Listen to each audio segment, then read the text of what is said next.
नमस्कार साथियों, let's learn ITI channel में आपका स्वागत है। आज हम आपके लिए आईटीआई संबंधित बहुत ही महत्वपूर्ण क्वेश्चन कराएंगे जो अधिकतर किसी न किसी परीक्षा में पूछे गए हैं। इससे पहले मैं 2 वीडियो बना चुका हूँ, वो वीडियो जरूर देखें आप। उनमें से किसी न किसी परीक्षा में क्वेश्चन पूछे जाते हैं। पहला क्वेश्चन स्टार्ट करते हैं हम। फाइल की साइड पर सिंगल कट दांते पैरेलल तथा दोनों फ्लैट सतह पर सिंगल कट दांते बने होते हैं। कौन सी फाइल पर हम बात कर रहे हैं कि राउंड फाइल, निडल फाइल या फिर नाइफ एज फाइल या उपरोक्त सभी। तो फाइल की साइड पर सिंगल कट दांते पैरेलल तथा दोनों फ्लैट सतह पर सिंगल कट दांते बने होते हैं। कौन सी फाइल पर बने होते हैं आप? राउंड फाइल पे सिंगल कट दांते होते हैं मगर इसमें साइड एज नहीं होती है। निडल फाइल में छोटी छोटी फाइल होती है तो इसमें भी साइड की दांते की बात नहीं हो सकती है। तो यहाँ पर राइट आंसर जो होगा वो हमारा नाइफ एज फाइल। अगला क्वेश्चन। फाइल का प्रयोग टूल एंड फाइल का प्रयोग टूल एंड डाई मेकर तथा घड़ी साज यानी कि घड़ी साज करते करते हैं। कौन सी फाइल से करते हैं हम?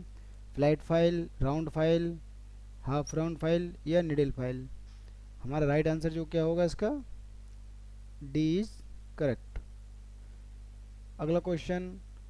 फाइल का प्रयोग अधिकतर कठोर रबड़, शीशा या फाइबर काटने में किया जाता है। कौन सी फाइल का हम प्रयोग करते हैं जिससे हम कठोर रबड़, शीशा या फिर फाइबर काटने में कौन सी फाइल का इस्तेमाल करते हैं? तो A vixen file, B round file, C half round file, D needle file. कौन सी फाइल का हम इस्तेमाल करते हैं कठोर रबड़ काटने के लिए, शीशा या फाइबर के लिए? हम विक्सन फाइल का इस्तेमाल करते हैं। अगला क्वेश्चन। फाइल बीच में उभरी होती है उसे फाइल की कहते हैं, क्या कहते हैं? चौड़ाई, कन्वेक्सिटी, समतलता, उपरोक्त सभी। इसका क्या आंसर होगा? फाइल की कन्वेक्सिटी कहते हैं। अगर फाइल बीच में से उभरी होती है तो उसे फाइल की कन्वेक्सिटी कहते हैं। कन्वेक्सिटी क्या चीज़ होता है? ये आपकी फाइल हो गई,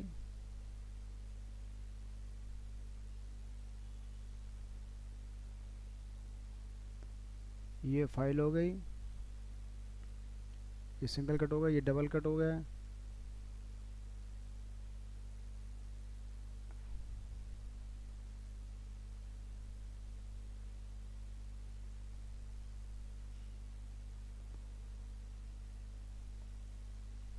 और ये जो बीच में उभरी होती है, यहाँ पे ये उभरी उभार सा आता है तो इसको हम फाइल की कन्वेक्सिटी कहते हैं। सिंगल कट के अनुसार फाइल के फेस पर दांते किस कोण पर पड़े होते हैं? ये हमारी फाइल हो गई। और इसमें ये दांते जो होते हैं,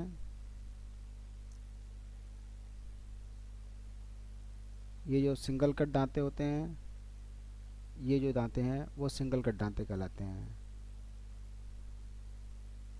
सिंगल कट दांते तो ये किस कोण पर होते हैं? ये जो होते हैं हमारे 60 डिग्री एंगल पे। तो इसका राइट आंसर जो आएगा वो हमारा 60 डिग्री। वहाँ पर 60 डिग्री सिंगल कट था, अब यहाँ पर डबल कट की बात कर रहे हैं। डबल कट के अनुसार डबल कट क्या चीज़ कैसे होता है? ये रेती आ गई आपकी, ये रेती आ गई, ये आपका पहला कट आ गया,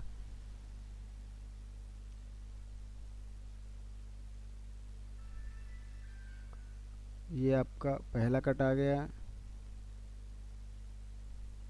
और ये जो आएगा आपका दूसरा कट। तो पहला कट हमारा कितने पर था? 60 डिग्री पर था। और हमारा ये दूसरा कट जो आएगा वो हमारा कितने डिग्री एंगल पे आएगा? 170 डिग्री इसका राइट आंसर है। अगला क्वेश्चन। रफ फाइल में दांते प्रति सेंटीमीटर होते हैं, इसको रफ कार्यों के लिए प्रयोग करते हैं। तो रफ फाइल में प्रति सेंटीमीटर दांते कितने होते हैं? ए ऑप्शन 5 से 6, बी 7 से 8, सी 8 से 10 या फिर डी 10 से 12।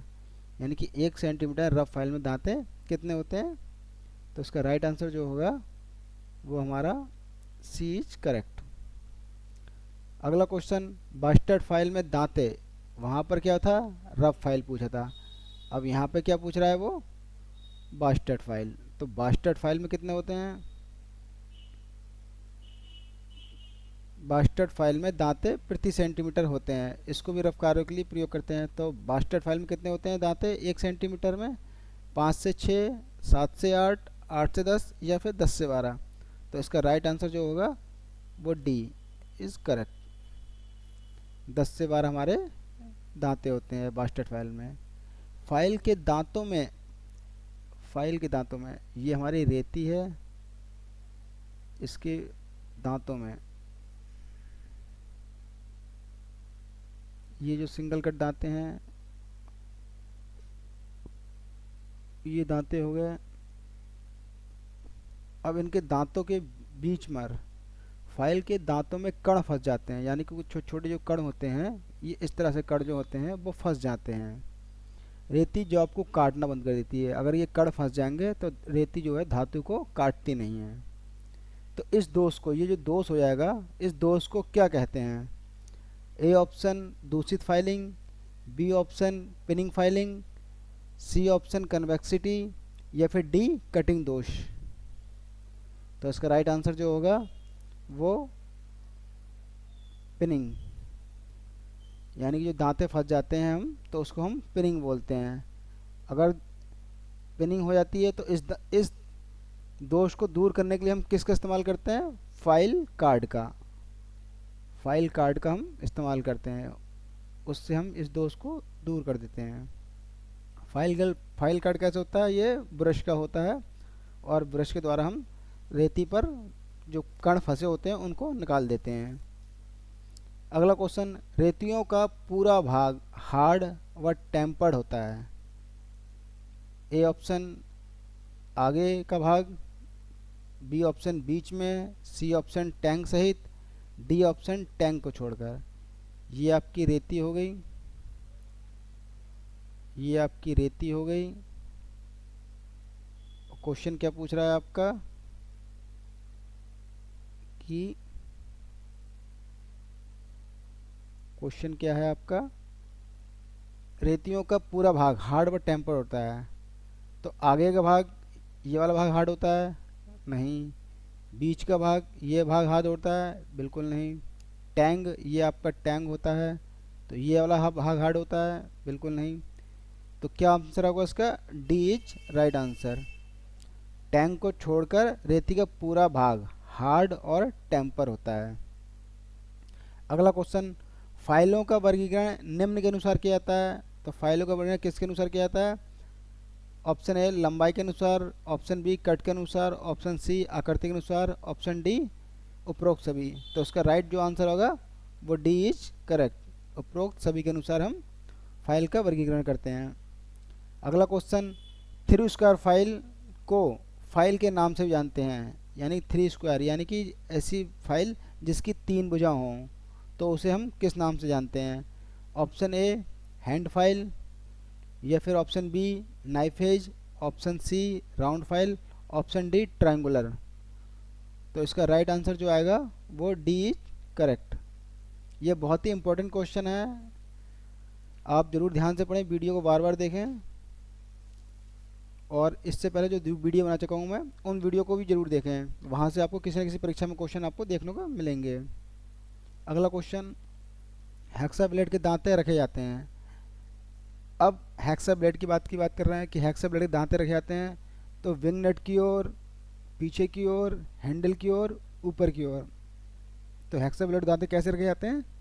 इसका राइट आंसर जो है बी इज करेक्ट।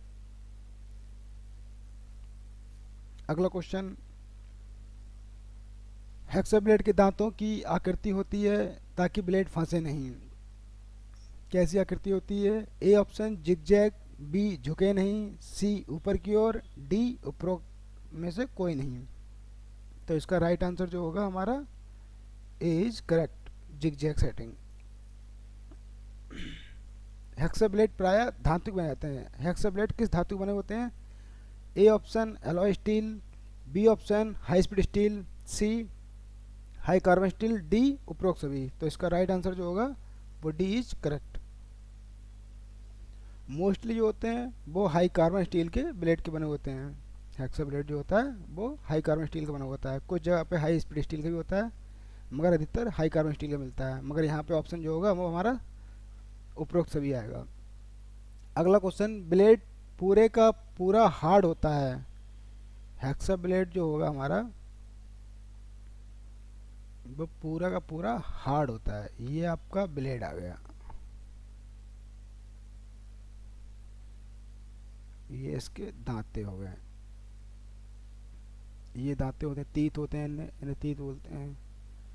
तो ब्लेड पूरे का पूरा हार्ड होता है, केवल उसका सुराख वाला भाग नरम होता है। यानी कि ये जो सुराख हैं ये वाला भाग नरम है, बाकी ये पूरा ब्लेड जो है हार्ड है। तो कौन सा ब्लेड होता है, ऐसा होता है? A option flexible, B option all hard, C option staggered set, D option उपरोक्त सभी। तो इसका राइट आंसर कौन सा होगा? All hard, B is correct. इसके ये पूरा ब्लेड हार्ड है, यानी कि होल को छोड़कर पूरा ब्लेड हार्ड होता है, तो ये ऑल हार्ड होता है। अगला क्वेश्चन, ब्लेड में दांतों का भाग हार्ड होता है। वहाँ पे क्या था, ये जो ब्लेड था अपना, ये होल थे और ये दांतें थे। तो इसमें ये क्या था, दांतों यानी कि होल को छोड़कर पूरा भाग हार्ड होता था, तो वो कौन सा ब्लेड होता था? All hard. अगला क्वेश्चन ये जो है हमारा पूछ रहा है कि ब्लेड में दांतों के भाग हार्ड होता है। अब इस वाले भाग की बात कर रहा है, यानी कि ये दांतें जो हैं, ये तीत हैं, ये हार्ड होते हैं। बाकी ब्लेड की पूरी लंबाई हार्ड नहीं होती है, यानी कि ये पूरी लंबाई जो है यहाँ से यहाँ तक लेके कोई भी हार्ड नहीं होता, केवल दांते हार्ड होते हैं। तो इसको हम क्या बोलते हैं? A option flexible, B option all hard, C option standard set, या डी ऑप्शन उपरोक्त सभी। तो इसका राइट आंसर क्या होगा? इसका राइट आंसर होगा जो हमारा ए इज करेक्ट, फ्लेक्सिबल। इसे हम फ्लेक्सिबल ब्लेड बोलते हैं और ये ब्लेड जल्दी टूटता नहीं है। अगला क्वेश्चन, हेक्सा ब्लेड के दांतों के मध्य की दूरी को कहते हैं। ये आपका हेक्सा ब्लेड आ गया, ये इसका होल आ गया, ये इसके तीत आ गए।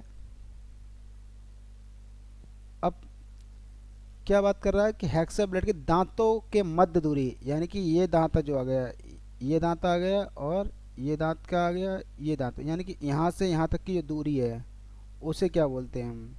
ये जो दूरी है, तो एक दांत से दूसरे दांत की मध्य की दूरी को क्या कहते हैं हम? A option lead, B option pitch, C option margin, D option उपरोक्त में से कोई नहीं। तो इसका राइट आंसर जो क्या होगा आपका? B is correct. इसे बोलते हैं हम पिच। एक दांत से दूसरे दांत के बीच की दूरी को हम पिच बोलते हैं हेक्सा ब्लेड के। अगला क्वेश्चन, चीजल का कटिंग एंगल 55 डिग्री। चीजल यानी कि चीजल का मतलब छैनी, चीजल या छैनी का कटिंग एंगल 55 डिग्री, फोर्जिंग कोण 25 डिग्री होता है। कौन सी चीजल का होता है ये? तो A option flat, B option cross cut, C option cow mouth chisel, या D option diamond point chisel. तो इसका राइट आंसर जो होगा हमारा A option is correct. Flat file का हमारा जो है कटिंग एंगल 55 डिग्री होता है और फोर्जिंग कोण 25 डिग्री होता है। ये बहुत ही इंपॉर्टेंट क्वेश्चन है, अधिकतर किसी न किसी परीक्षा में पूछते हैं ये। आप इनके एंगल याद रखें कि कटिंग एंगल कितना होता है। अगला क्वेश्चन, चीजल की आकृति कुछ अर्धव्यास में होती है। इसका प्रयोग सुराख के साइज को बढ़ाने के लिए किया जाता है। चीजल की आकृति कुछ अर्धव्यास में होती है, अर्धव्यास यानी कि हाफ सर्कल में होती है। इसका प्रयोग सुराख के साइज को बढ़ाने के लिए किया जाता है। तो A option flat file, B option cross cut, C option cow mouth chisel, D option diamond point. तो इसका राइट आंसर क्या होगा? इसका right answer C is correct. अगला क्वेश्चन, चिपिंग करते समय चीजल को किस कोण पर पकड़ना चाहिए? तो चीजल को किस कोण पर पकड़ना चाहिए? अगर हम चिपिंग कर रहे हैं, चिपिंग ऑपरेशन जो होता है वो चीजल के द्वारा किया जाता है, और अगर हम चीजल किस एंगल पर पकड़कर हम चिपिंग ऑपरेशन करते हैं, तो ये क्वेश्चन बहुत इंपॉर्टेंट है, पूछा जाता है अधिकतर क्वेश्चन में। पेपर में आता हुआ होता है ये। तो इसका राइट आंसर जो क्या होगा, ए जो है 20 degree, B option 40 degree, C option 60 degree, D option 80 degree. तो इसका राइट आंसर जो होगा बी इज़ करेक्ट, 40 डिग्री। हम जब चिपिंग करते हैं तो छेनी को 40 डिग्री एंगल पर पकड़कर चिपिंग ऑपरेशन करते हैं। अगला क्वेश्चन, चीजल का प्रयोग अधिकतर लोहारगिरी में, चीजल का प्रयोग अधिकतर लोहारगिरी में किया जाता है। तो कौन सी चीजल का प्रयोग है जो अधिकतर हम लोहारगिरी में करते हैं? लोहारगिरी का मतलब है ब्लैक स्मिथ, ब्लैक स्मिथी। तो ब्लैक स्मिथी को हम लोहारगिरी बोलते हैं। तो कौन सी चीजल का इस्तेमाल करते हैं हम? A option cold chisel, B option hot chisel, C option सभी चीजल, और डी उपरोक्त सभी। तो इसका आंसर क्या है आप बताएं मेरे को कमेंट करके। इसका राइट आंसर जो होगा B is correct, hot chisel. Thanks for watching. अगर वीडियो अच्छी लगी हो तो लाइक एंड सब्सक्राइब कीजिए।